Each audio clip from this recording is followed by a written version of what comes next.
Rasulullah memilih wirausahawan sebetulnya itu memberi pelajaran dan contoh kepada kita.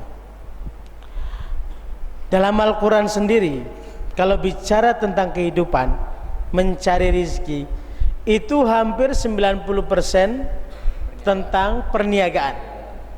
Baru 10 sekian persennya pertanian, pelayaran, begitu.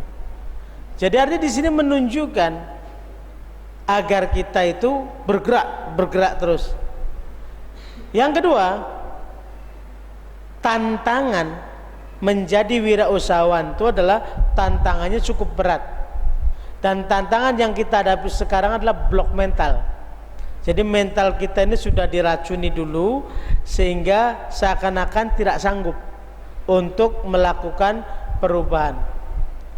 Jadi masih ingat ada seorang sahabat namanya penulis katib sekretaris Rasul itu, lupa Usama bin Zaid, rasa-rasa saya lupa namanya. Jadi disuruh oleh Rasulullah, kita ini selalu dicemee oleh orang Yahudi karena kita tidak paham bahasa Yahudi, bahasa Ibrani. Maka kamu pergi belajar bahasa Yahudi, jangan pulang. Zaid bin Sabit, ya.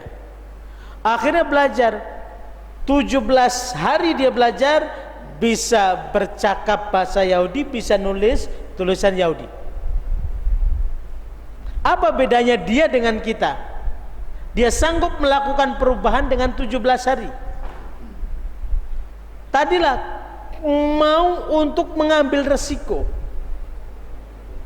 mental bloknya itu dibuang. Di kita semua ini kan di mental blok, alah kita ini kan ya gini saja, diblok dulu semuanya, sehingga kemudian tidak mungkin. Jadi saya contohkan di sini mungkin ada. Jadi pernah masuk di asuransi. Kawan-kawan yang masuk di asuransi itu berpenghasilan sebulan ada yang 30 juta, ada yang 40 juta. Mereka tidak S1 dan juga sekolahnya cuma paling tinggi SMA.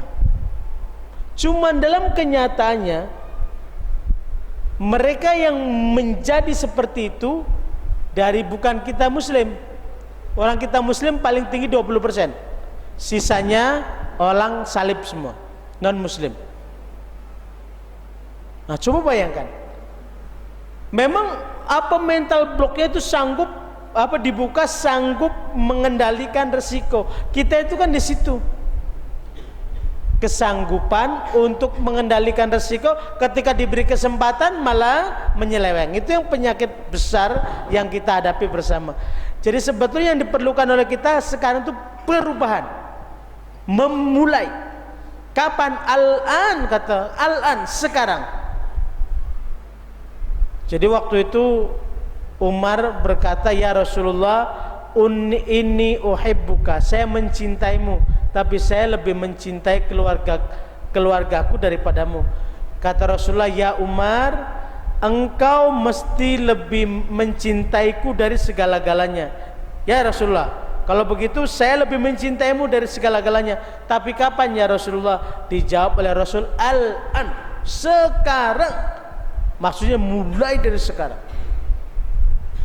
Bisa tidak kita? Bisa. Dan semuanya karena kita punya pedoman. Apa pedomannya? Orang muslim yang bergerak tidak ada istilah gagal.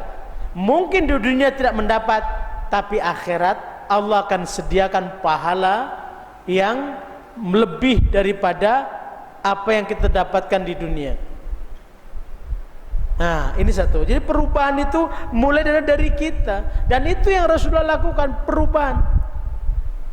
Maka kata Rasulullah, Nasrani, yang menolongku adalah para pemuda. Kemudian yang lari dariku adalah orang-orang tua. Kenapa pemuda? Karena pemuda itu memiliki segala-galanya. Abu Bakar masuk Islam ketika berumur 28. Umar pun begitu. Jadi masih muda semuanya. Dan yang menggerakkan semuanya generasi muda. Jadi kalau kita mau bicara tentang Islam, Islam itu tidak usah kita banyak-banyak teori ini, cukup dalam karakter kehidupan, tanamkan sidik, tanamkan amanah, tanamkan tablik, tanamkan kefatona. Kalau itu bisa kita bawa, maka akan tumbuh budaya-budaya atau peradaban yang betul-betul berkah.